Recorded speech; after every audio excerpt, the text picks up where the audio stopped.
వచ్చి 2 సంవత్సరాలు పూర్తయింది. ఆంధ్రప్రదేశ్ అభివృద్ధి ఎలా ఉందంట? బాగానే ఉందిగా. ఇచ్చిన హామీలన్నీ నెరవేరుస్తుందా?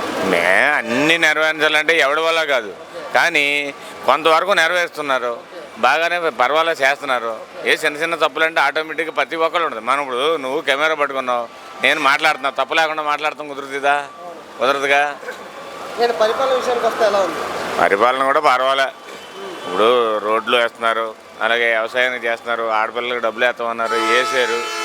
నేను మొన్న తల్లికి వందనం రిలీజ్ చేశారు. బండి నాకు కూడా బండి, మాకు కూడా బండి. మరి గత ప్రభుత్వంలో ఒక్కరికి, ఈ ప్రభుత్వంలో ఇద్దరు ఉంటే ఇద్దరికి వేసారు. ఇద్దరు కాదు, నలుగురు ఉన్న వాళ్ళకి నలుగురికి వేసారు. సరే, మరి అమరావతి వర్సెస్ మావిగన్, మీ ఓటు దేనికంటారు? అమరావతికే. అమరావతి అది దానివల్ల ఉపయోగం ఏంటి నువ్వు చెప్పుకొని. అదే దాన్ని నేను అనేది మాజీ అనేది ఏదో లేపారు ఏంటి, అమరావతికి వచ్చే బిల్లులు గట్ట ఎవడో నీలాంటి వాడు వచ్చి ఏదో 100 కోట్లు పెడతానంటే దాన్ని ఆపాలంటే మార్గం ఏంటి? ఆడి ఏది వచ్చినా పని అయి వచ్చేది కాదు, పని అవదు. ఇంకొక 20 ఏళ్ళ దాకా పని అవదు. తేడా ఏముందో ఇప్పుడు మీరే చూస్తున్నారుగా. ఇప్పుడు నేను చెప్పే విధానం కన్నా మీరు 4 వాళ్ళు 100 మందిని పెడతారు. మీకే తెలుస్తుందిగా.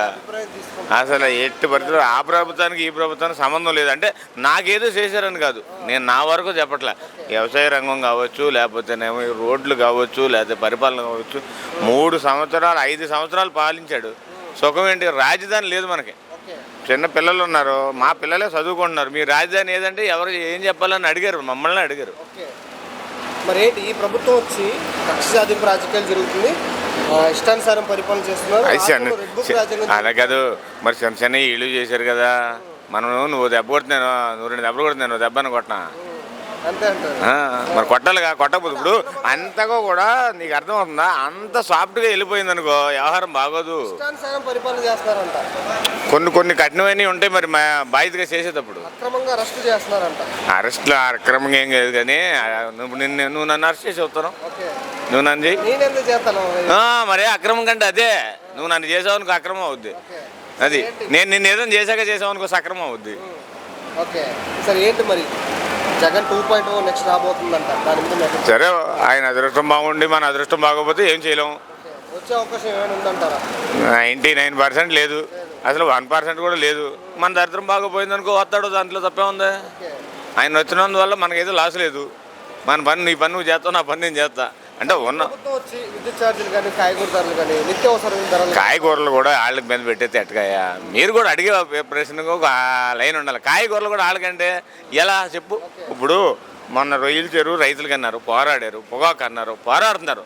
ఆయన పోరాడవలసిన అవసరం లేదుగా. ఆయన అడిగి పొదాట వేయలేదుగా, నేను వేయలేదుగా.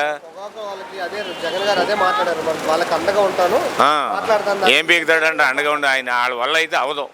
గవర్నమెంట్ చంద్రబాబు నాయుడు గారు వాళ్ళు కూడా కావట్లే మాట్లాడుతున్నారు. ఈ ప్రభుత్వం గురించి చెప్పాలంటే ఏం చెప్తారు?